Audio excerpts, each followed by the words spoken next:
முருகனை கூப்பிட்டு முறையிட்ட பேருக்கு முற்றிய வினை தீருமே. உடல் பற்றிய பிணியாருமே வாழ்க்கை முற்றிலுமே நலம் பெற்று இனி துரமெத்த இன்பம் சேருமே. அப்பன் முருகனை கூப்பிட்டு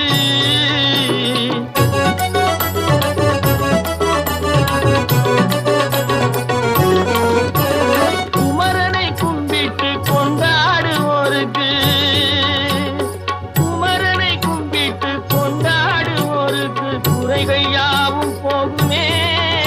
அவர் குடும்பம் தழை போகுமே. குமரனை கும்பிட்டு கொண்டாடுவோருக்கு குறைகள் யாவும் போகுமே. அவர் குடும்பம் தழை போகுமே. சமர வேலாயுதம் பக்க துணை கொண்டால் சகல பயம் நீங்குமே.